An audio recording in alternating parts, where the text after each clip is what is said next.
right, Emily McIntire, I'm really flattered that you came to my little project here, which is provisionally called Kiva's Corner, also changing it to Kiva Circle to be a private nonprofit. And in honor of the man, Kiva Sugarman, for Sugarman's Corner here, and his motto, I ain't mad at nobody. Except sometimes I get mad at politicians. And Emily, thank you for coming. We met last November, and I was really encouraged with your openness and willingness to participate. And except for I'll foul up on me trying to buy you lunch, everything's going great today. Thank you.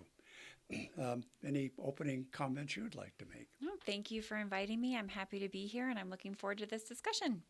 Thank you very much. I warned you that I begin these with what I call 4 fundamental first questions. Okay. And don't worry, I know you've done campaigning and I may be cutting you off short, but Okay. be ready for that. But the first one is I'm wondering what motivates you here in terms, to this political office, which not too much pause. I suspect it's not a most rewarding job in a lot of ways. That gave it away, your expression. But what problems about society and especially Oregon and this district concern you the most? For me, it would be our kids, right? It's looking at the state, seeing where it's going, and then being worried about our future generations being able to afford to live here, getting a proper education so they're able to go out and do whatever it is that they want to do. And so, because I do sit on the school board in Eagle Point, I'm starting my 8th year there here this next coming year. So, so I have a heart for kids, and that's really where it is. Thank you. Like I said, I'll be cutting you short. Yep. And I think you've already hinted at the reason why you believe you're right for this. And by the way, we could talk a lot about kids, that's for sure.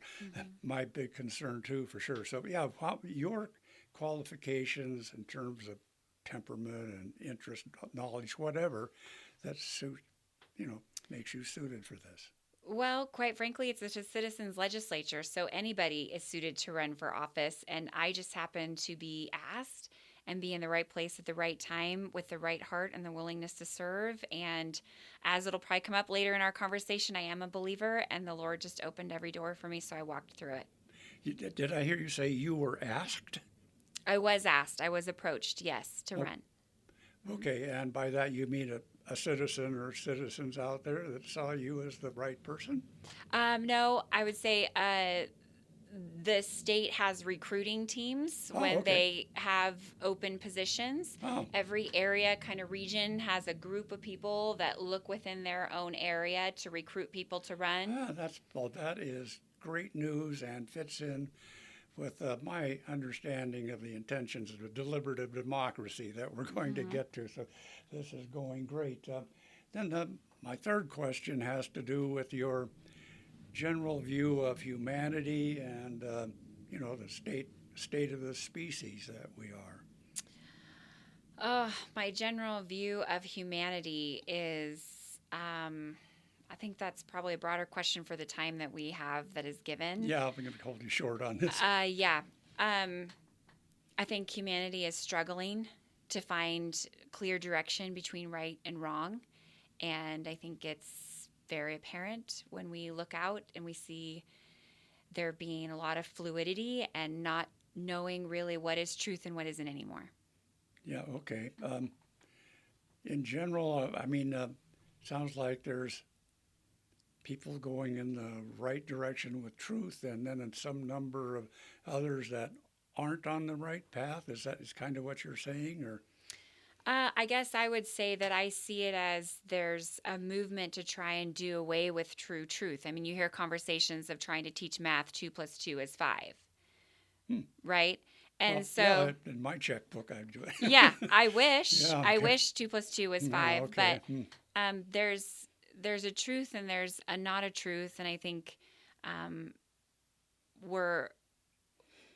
it's a long conversation. Okay. Foundationally, you want to go all the way back to our forefathers, and foundationally no. to where we are now. Yeah, but and I think we're struggling. What I've heard about new math. It totally escapes me. I have no. I And thought that it was was. just an I thought it example. was different bases of like base 2, but it's not that. Okay, we'll pass that one Okay, over for pass. now.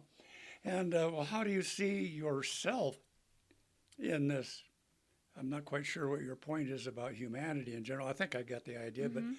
where do you fit in this overall formula or rubric or whatever you're looking at?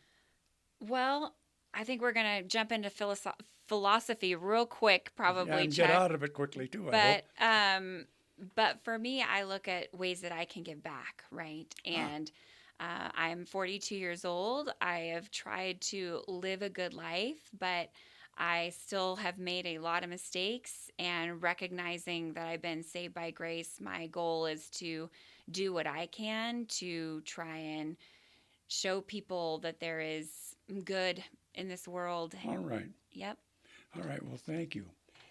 Um, now, there's like 4 or 5 different subjects that we agreed to kind of cover, Okay. or I came up with and you agreed to Sure. cover them.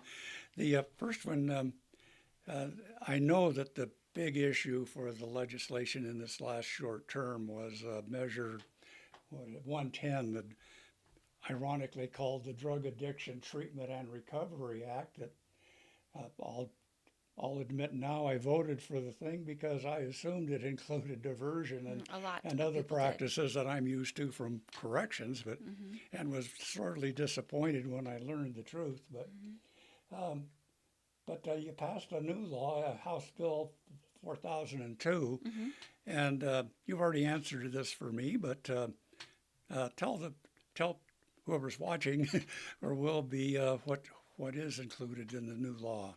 So I am not an expert on knowing all of the minute details, but what it did do is it created essentially its own type of diversion program, much like a DUI or Right. DUII.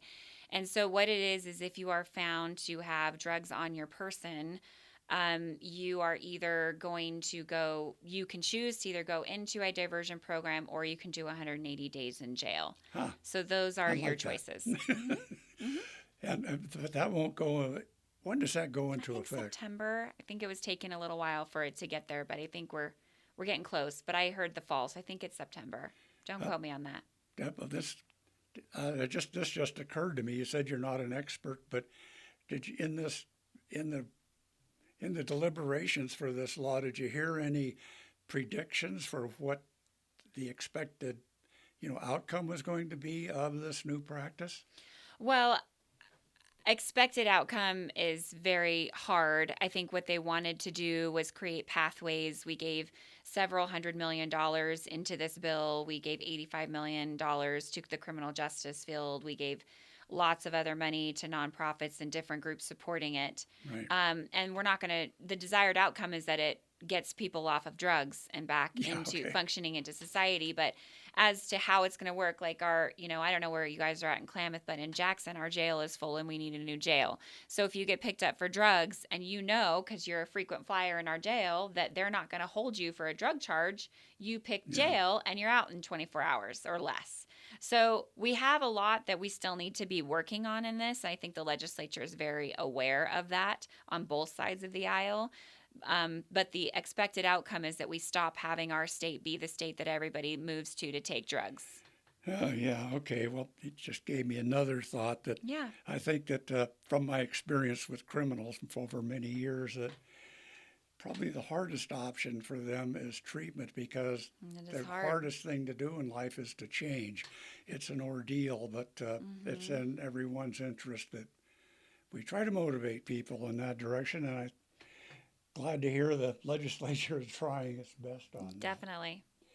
I wanted anything else you'd like to add to that, because my knowledge is far more limited than yours. Anything else we need to cover? Well, I know Klamath County got several projects funded through that bill, which is really exciting for your area. And there's a lot to add to that bill. I wish I was more, could just Okay. give you a litany, but I think for me what it is it's hopeful.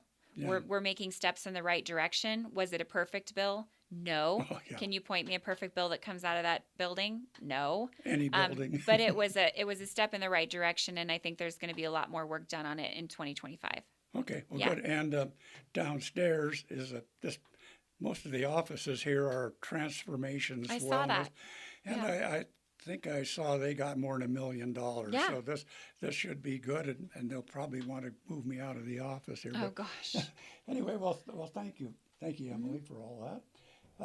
And the next subject kind of comes to my mind because in November you and I talked, I think mostly about civility and relations between the parties, which well, everywhere, but Oregon in particular,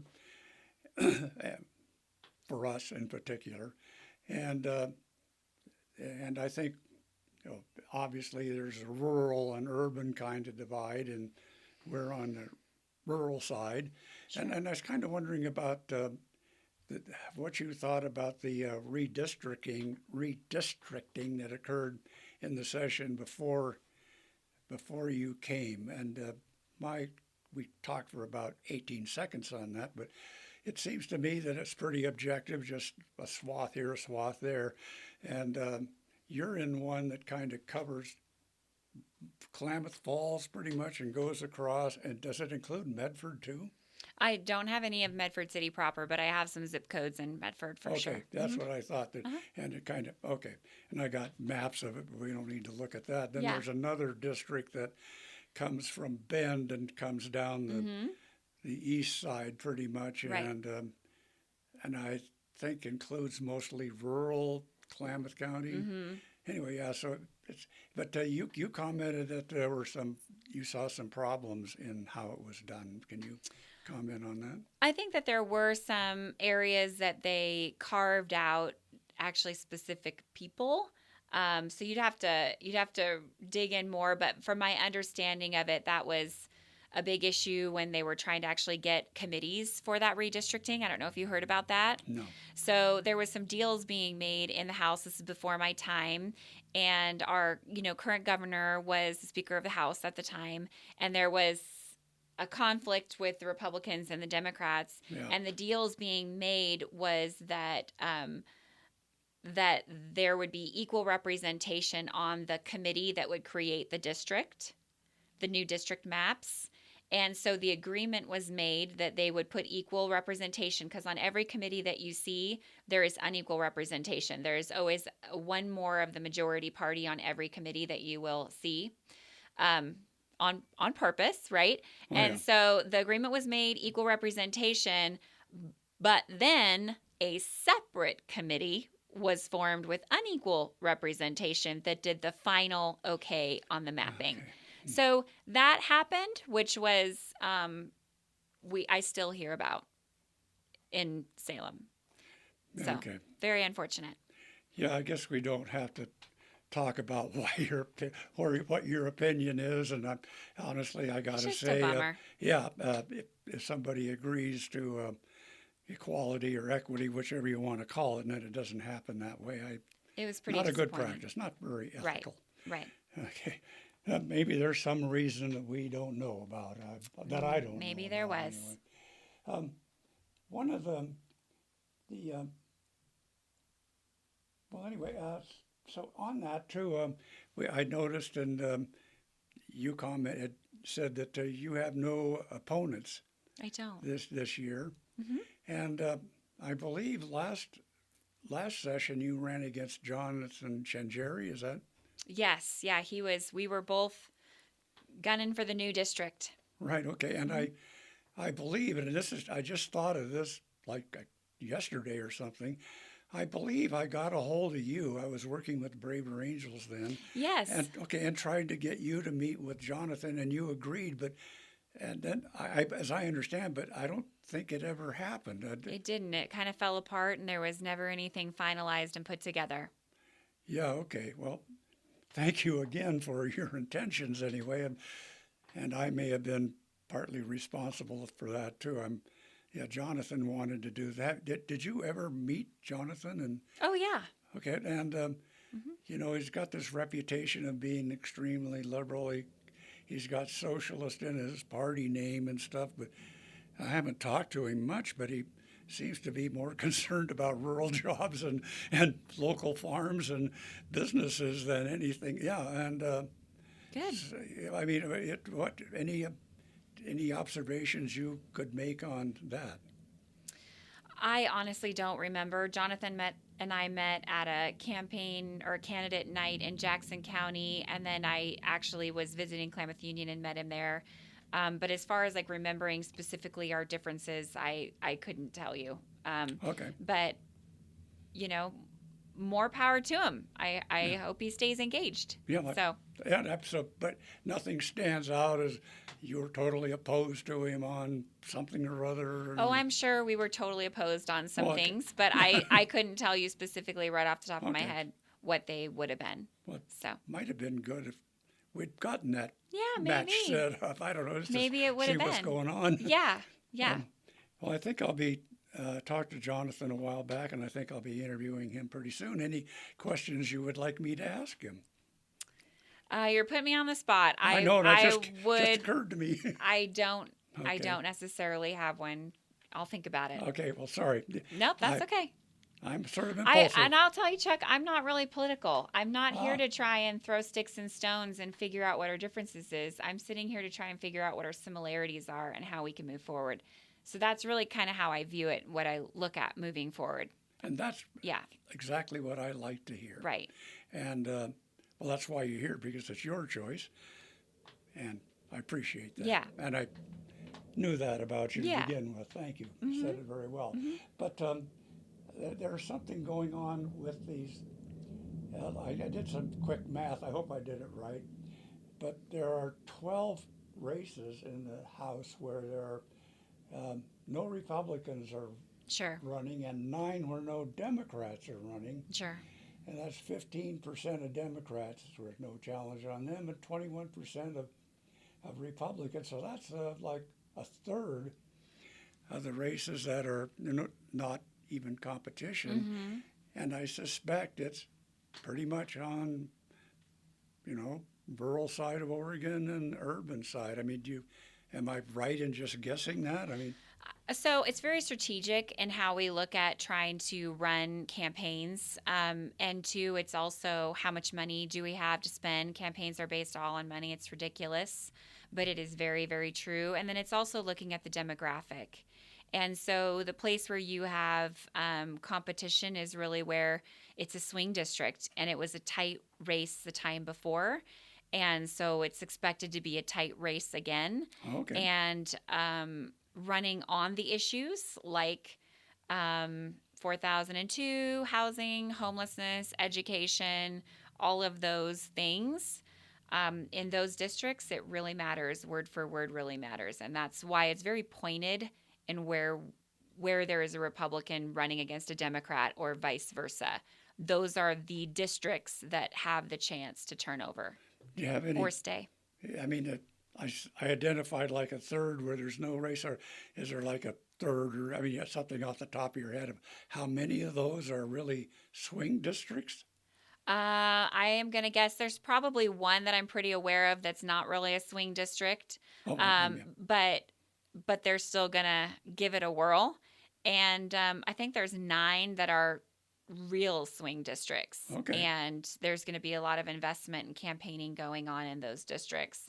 And then the other couple, they're probably a borderline swing that if their district really was aware of how their current representative was voting, they wouldn't really like it, and they would probably vote for somebody else. So, yeah. but they're so well known, they'll probably keep their seat. As you were talking, I thought of another question, and I think I know how to kind of frame it where I don't pin you down too much. But That's all right. yeah, how much? I mean, how much do you observe of people not following their party line? I mean, I have a particular. I mean, I don't know what you think, and People follow their party line. yeah, okay, and I really don't like the. Yeah. Okay, all right. I guess you don't want to say too much. I would No, think. what do you want to because- what do you want to say? Well, I mean, I suspect Well, you're going to keep the Republican Party happy. I mean, you may not. I mean, I don't know what am I trying to say here? I don't know, Chuck. I am having a town hall tonight. Maybe you should come and hear what I have to say. But Okay, well, I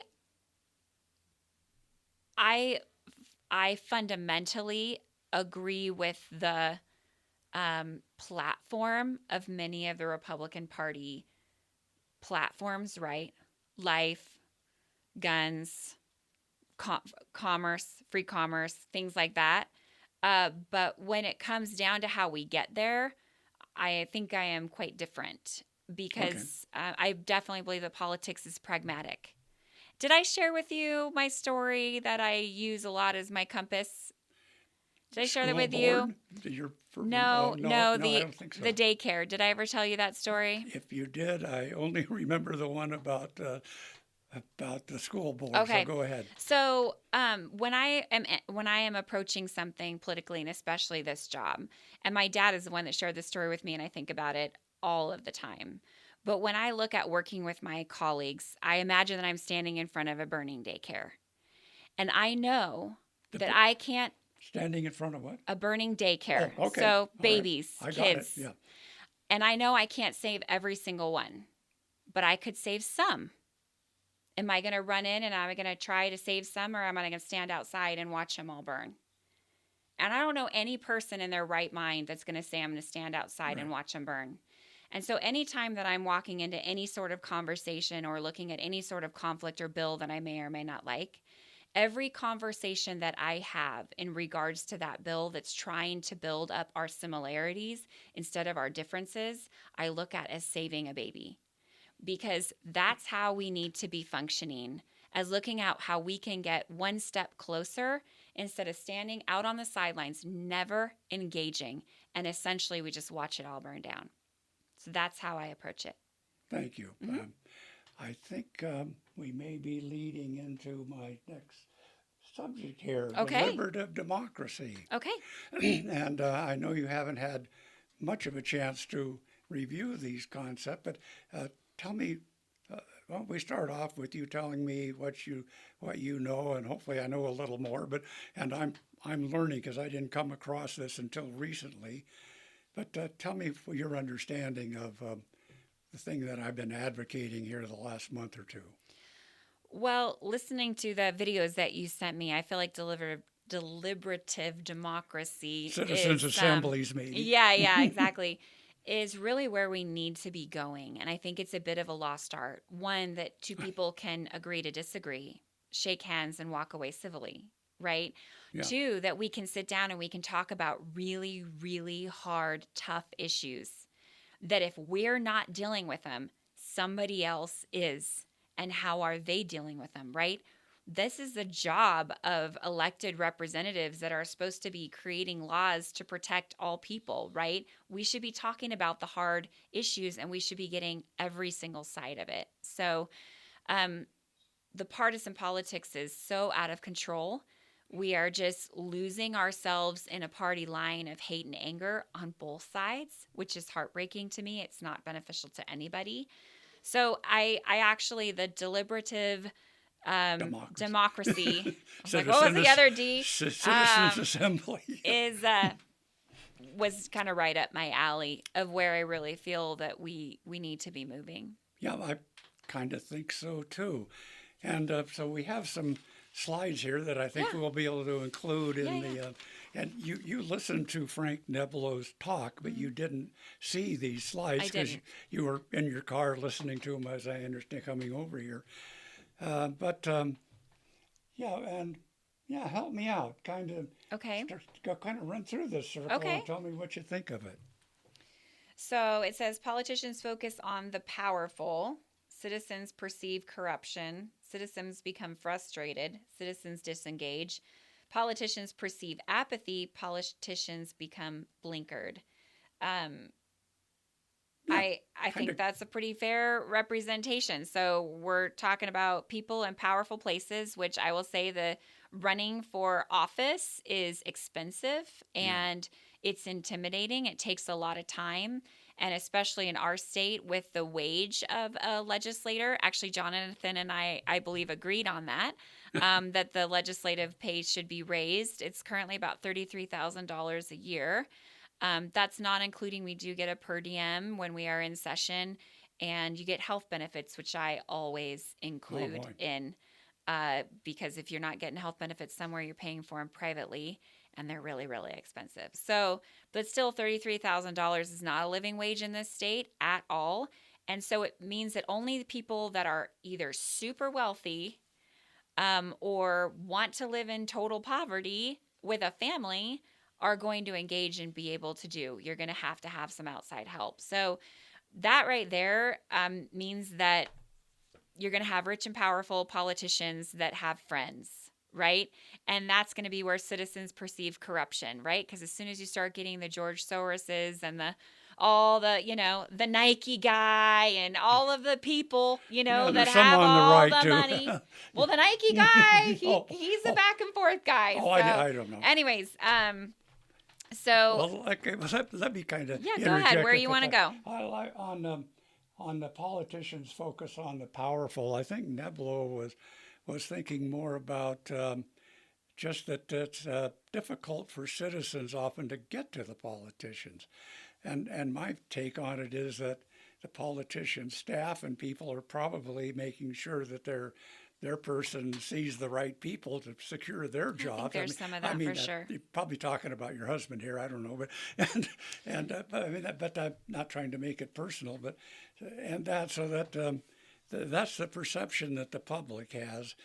But he believes that politicians really do want to hear from the citizens. Oh, absolutely. And don't very often. And my office takes meetings with anybody and everybody. That's how I operate. Yep. Mm-hmm. She agreed to see me November 16th and is here today. So thank you again. And I think you've covered well how citizens perceive the corruption, and you added a dimension there that Neblo didn't, and that is your need to make a living, too. But then citizens become frustrated, and what they believe is going on, and to some extent is, and frustration leads to anger, and what do you know? And so the citizens disengage, kind of withdraw, and just think it's hopeless. And I've talked to a lot of people that say there's no point in trying to. Right.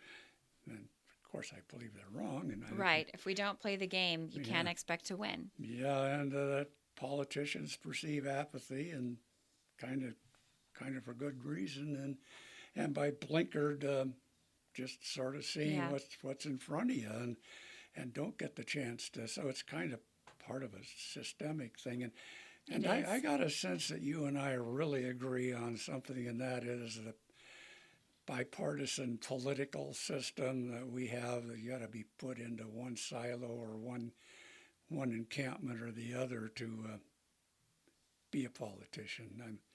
Is that fair to say for you too? That I think that we should be taken out of partisan and put in the same kind of thing, that you're trying to get more bipartisan, or that people are already independent thinking, where people can represent what they think and share ideas and not necessarily have to fit one ideology or another. And I would tell you that I think that there's already a fair amount of people that really do want to do that, but I think that there are the powers that be, especially the financial powers, right, and the powers that can remove them from office, that prevent a lot of these really hard discussions that we need to have that would get more citizen engagement. For me, it's transparency, right? It's the process should be transparent so citizens actually know what we're doing in the legislature, whether it be state or federal. I mean, you can't follow all the stuff that's going on there. The decisions are made literally, if you wanted to add up how many minutes are spent on certain bills that get passed that have huge amounts of funding sources, it could be less than a half an hour, and it could have $100 million attached to the line item. So, I mean, probably not for $100 million, but there are a lot of bills that pass through that have consequences and actions to them that very little time is spent actually deliberating and making sure there are no unintended consequences. Well, you've kind of given me a new thought here. Sure. And maybe some public funds, not a lot, some, would go to communities and counties to help support citizen assemblies that are conducted in a way that gets a representational sample of that area's population, gives them the best information available.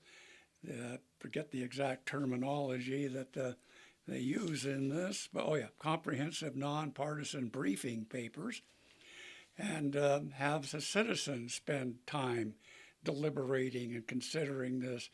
And just about every time they do this, it works. The citizens come up with conclusions and recommendations, and most of the time governments adopt them. I think if you could get the engagement, I think it'd be phenomenal. It was interesting listening to this because I've done a series of town halls now, and my engagement actually at my smaller communities has been much more than my engagement in my larger community. And tonight I'm doing it here, so I'm very curious to see what it will be.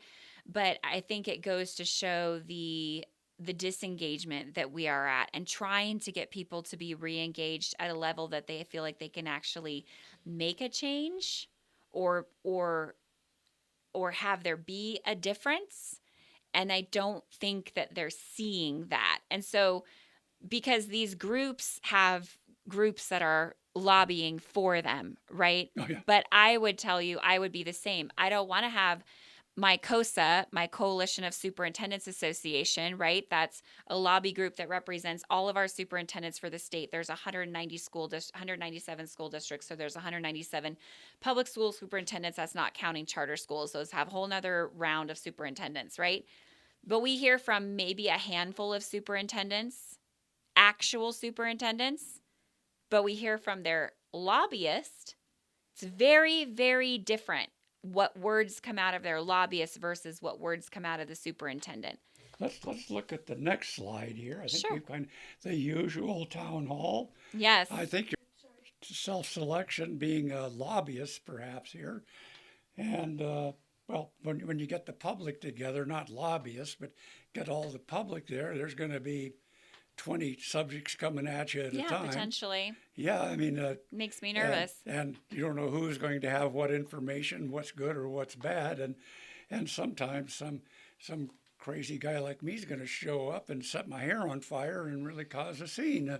But no, this hair's so nice. I know, you better not light that on fire. But and versus the bad outcomes that are listed in the chart. I mean, and the usual suspects, and not only lobbyists, but the commissioners and city councils have their people. I used to show up there pretty regularly. I'm going less, but yeah. So it's that kind of thing. Talking points. Sides have their talking points. Feudal disagreements. Everybody gets cynical. Anything else? Looking at this, anything else you would add to that, or where I went wrong? No, I think that definitely can happen. I think, though, too, I actually, being deliberate on how you want to set your town hall and what you want to get out of it, I think is really important. I think the words that are said from the person presenting can either light the fire, right, or put the fire out. And so I definitely think that you can't control your crowd to some extent, but you can control your response to your crowd. And it depends on what your goal is, right? And so if the goal of the politician is to literally start fires, they're going to start some fires. Yeah. It's not my goal. Yeah, but I think you had it right. Kiva's a nonpartisan kind of guy, and got to be if it's a private nonprofit when we become a circle instead of a corner. Sure, yeah, where people huddle up and instead, come together. But so thank you. You're I don't have to say so much with you talking for me. Oh. There's another. The second slide, or third one, I guess. Okay. We're comparing the standard town hall and the deliberative town hall and the better outcome. So instead of self-selection, we get people randomly, and instead of many topics, there's one topic, and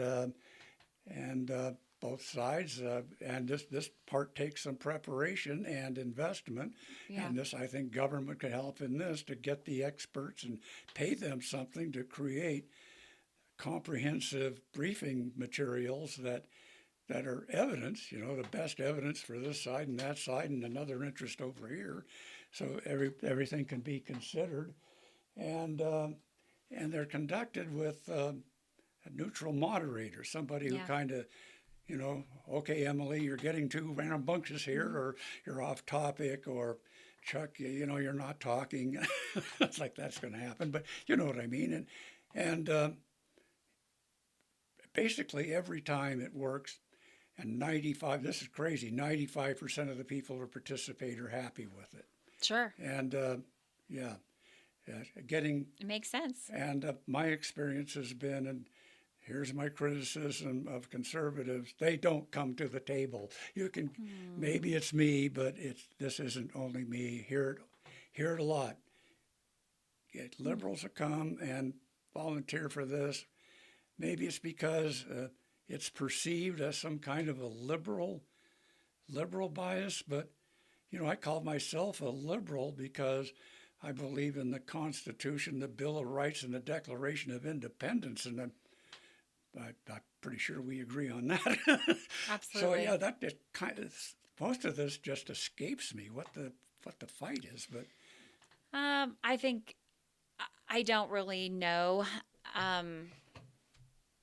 Cancel culture is a real thing. boy.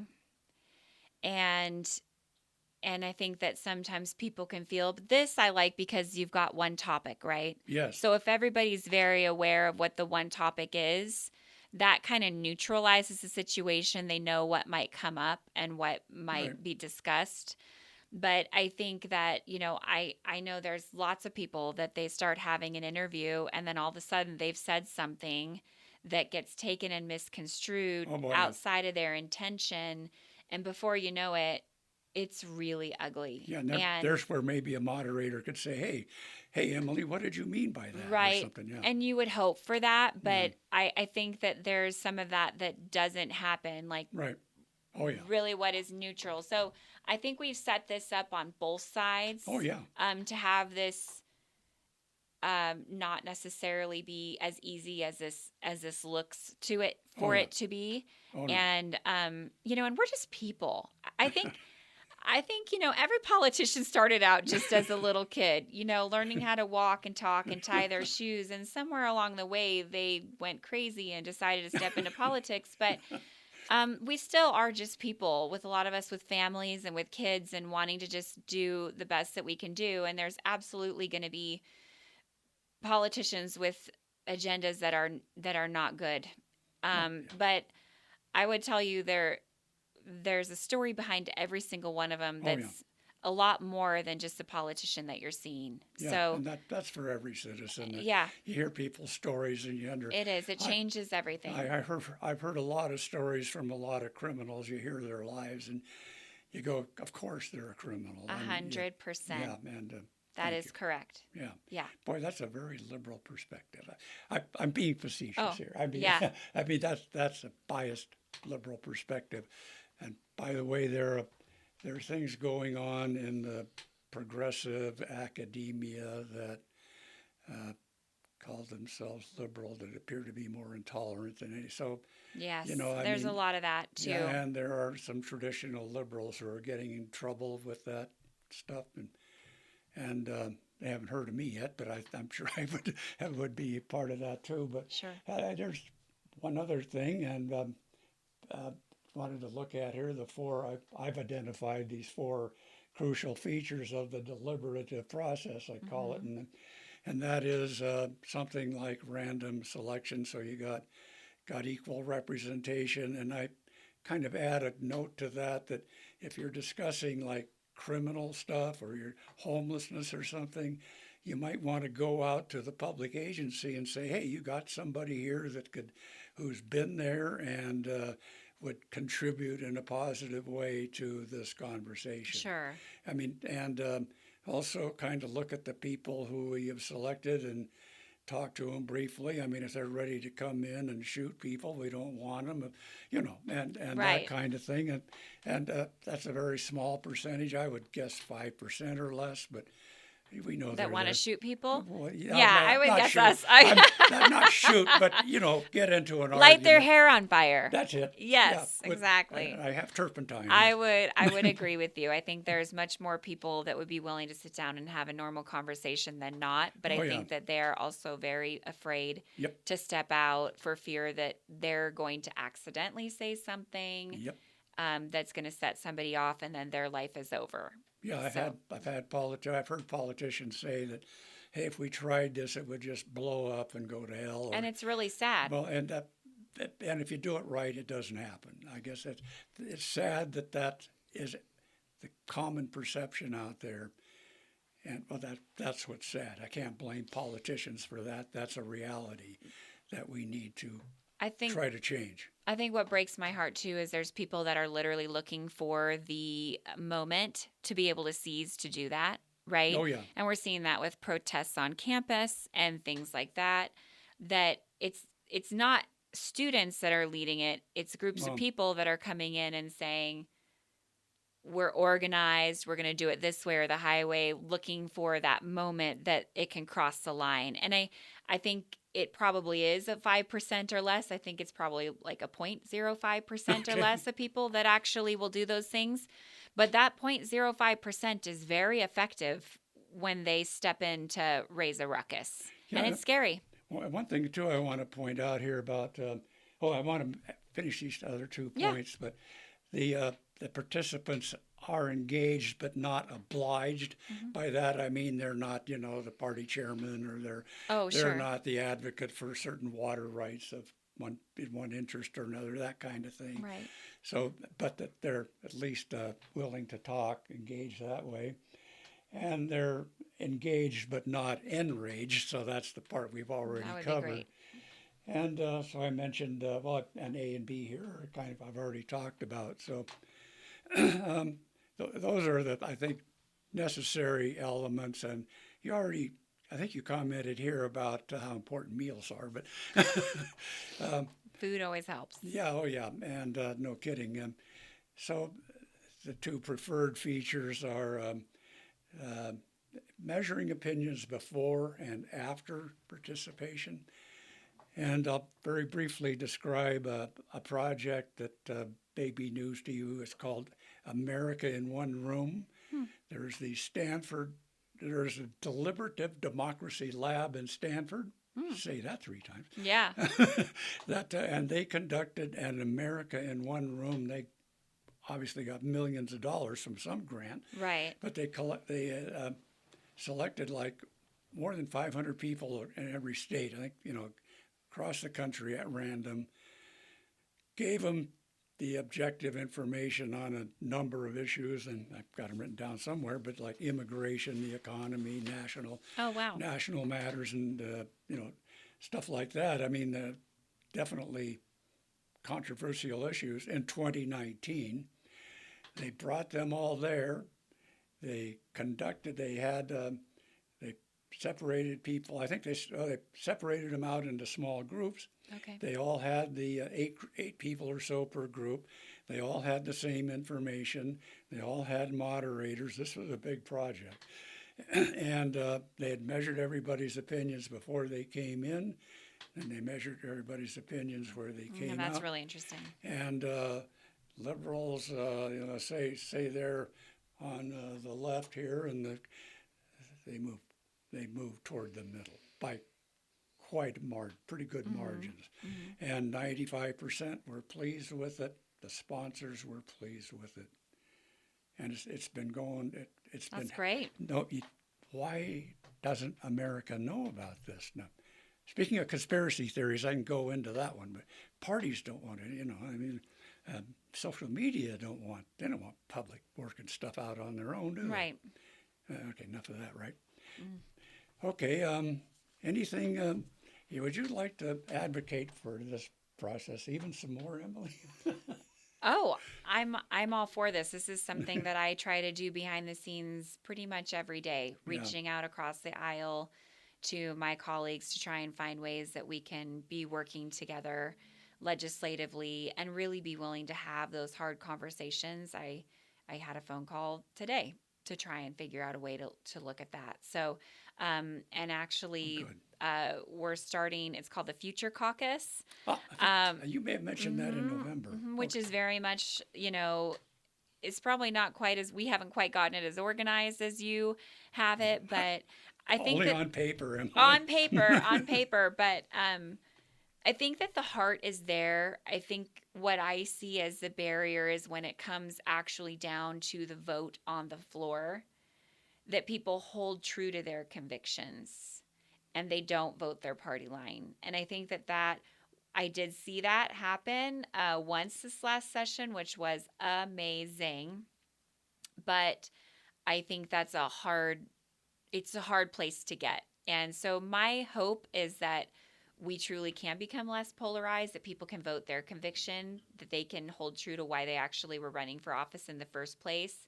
Because we know enough about these bills to know whether or not it's going to be helpful to the citizens of our state or it's going to be harmful to the citizens of our state. And my philosophy is, which is very conservative, I'd much rather teach a man to fish so he can eat every day on his own than feed him fish. And that's just a philosophical difference that we're currently struggling with. I'll state one of my conservative values about public assistance and parents with kids, that they should be taking care of their kids. And we should expect that and really promote it some way. I don't know how, but I've witnessed too much myself. I've worked in Child Protective Services and reviewed cases for that. And I have a stepdaughter who's a first grade teacher, and another stepdaughter who works with foster kids. Oh, that's amazing. You know, Got good kids in your family. Yeah, well, yeah. It wasn't all my influence. Well. Yeah, maybe I'm saying that jokingly. Well, then I bear with me here. I think there's one other question that kind of goes far afield here that I'd already warned you about or whatever. Sure. And this is mostly inspired by a friend of mine who, there's all this stuff about Armageddon and the rapture. But Armageddon, I mean, the stuff going on with Hamas and Israel, I mean, is that kind of following the Bible? I don't know. I don't know. Okay, well, okay, you died. And but this was his idea. He said, well, geez, if you really believe in Armageddon and the rapture, wouldn't you kind of be looking forward to it? Because then you're going to ascend to heaven and, join your parents and family. And I mean, is that kind of thinking in your knowledge? Any comments on that? I'd like to be able to answer Ken. Oh, sure. So I don't know about Armageddon, but in the Bible, in the book of Revelation, it talks about the tribulation, and I think it's the 7 years, right? And there's a couple different philosophies for Christians. Some believe that we'll be taken before the tribulation, the rapture will happen. Some believe that we will be here and that the rapture is after the tribulation. But the whole basis of the entire Bible is that this world was created by God, and then he sent his son who died, right? And if you believe on him, you will have eternal life. Your sins are forgiven. And we all are, nobody's a perfect person, right?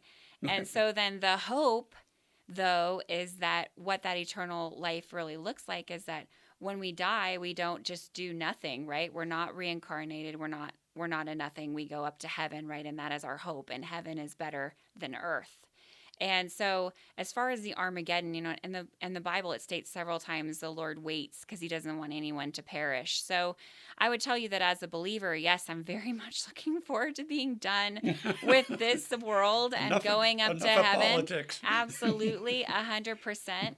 But my heart breaks and aches for what's happening on this earth, and especially, again, for our kids, for my grandkids, and for those that just don't have the same opportunities in lives. And so I don't know that I don't know that looking forward, like, yay, it's coming, go get them, kind of a thing is really the mentality. But for me, it's really, my goal is to do the absolute best that I can do here on earth. And my hope is in heaven, right? I can't control anything that happens day to day. I can't. I can do the very best that I can do, but I don't have control over any of it. And leaving that to the Lord and trusting that He's going to do His thing, and I'm just going to step by step do what I believe He's called me to do, it gives me peace. And so I don't think Armageddon is like a weird thing for us. I'd say it's a hope, Oh, okay. But that's my philosophy, yeah. Okay, well, let me kind of say that we disagree on some of the fine points here, but we really agree on the fundamentals here. Sure. And a big part of my motivation here is Callie, who is my step granddaughter, who 14, who is like the most beautiful child, most smart. I mean, she's anyway. Love you, Callie. But she's going to be something, but I'm afraid that her future will not have the opportunities I had, and I would like to help that be true. And on that, Emily, I want to thank you very much. You have preached Kiva Sugarman's message better than I can. So thank you very much, and best of luck to you, and I hope we meet again, and maybe with Jonathan. Yeah. Okay. For sure. Thanks, Chuck, for having me. Thank you, everybody. So, yeah, I think Emily and I have said we need some public support.